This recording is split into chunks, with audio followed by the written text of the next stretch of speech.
A long time ago, in a quiet village nestled among gentle hills and ancient trees, lived an old woman named Noor. She walked slowly, spoke softly, and had eyes that seemed to carry the peace of 100 sunrises. No one in the village really knew where she came from, but everyone knew one thing.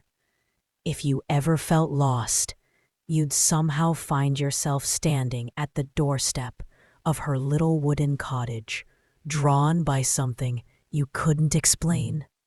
What no one realized was that Noor herself had once lost everything. Her husband had died young. Her only son had vanished in a flood many years ago. Her house had burned down in a lightning storm. But Noor never spoke of those things.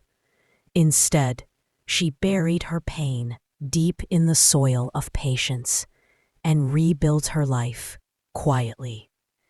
She planted trees. She sewed clothes for the poor. She shared warm soup with strangers. And she smiled, not because life had been kind, but because she had learned a secret many never discover. Pain never comes without purpose. One day, a young woman named Zara arrived at her door, her eyes swollen with tears.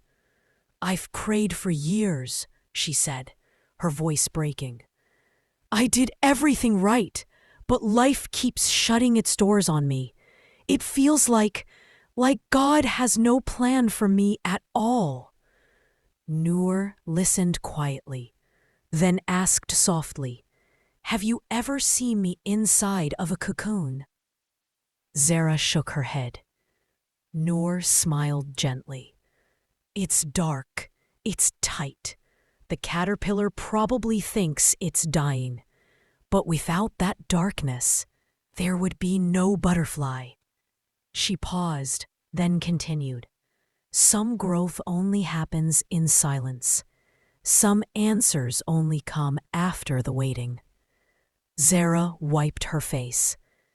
"But what if I wait forever? What if the silence never ends?"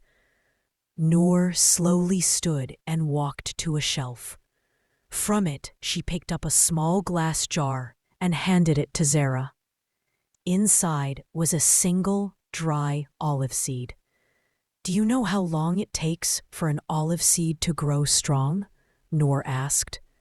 Zara shook her head again. "Years," Noor said.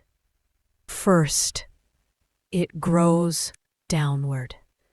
Its roots reach deep into the earth where no one can see. People walk by and think nothing is happening. They think the seed is useless." She held Zara's gaze. "But underground, it's becoming unshakable. And when the time is right, it rises. Not too early, not too late, just right." Zara looked down at the little seed in her palm. Noor stepped closer and whispered, "You are not forgotten. You are not broken. You are not behind. You are becoming. Just because you can't see the plan doesn't mean there isn't one." Years later, Zara had become a woman of strength, grace, and wisdom, more full of life than she ever imagined she could be. One day, she returned to that old village. Noor's house stood empty. The garden had become wild, but in one quiet corner of the yard, something stood tall. An olive tree. It hadn't been there before. Beneath its shade, carved into a stone, were the words, "Just because it's dark now doesn't mean you're not growing. God has plans for you. And sometimes the waiting is the plan." Sometimes in life, we feel like Zara. We try, We pray, we wait, and yet nothing changes. It feels like life is stuck, like the doors are closed, like maybe we've been forgotten. But this story reminds us of something deeply powerful. Just because you can't see the plan doesn't mean there isn't one. What feels like a delay might be preparation. What feels like silence might be protection. What feels like being buried might actually be being planted. In a world that moves fast, fast food, fast answers, fast results, we forget that the things that truly matter grow slowly. If this story inspired you, don't forget to like, share, and subscribe for more meaningful stories and life lessons.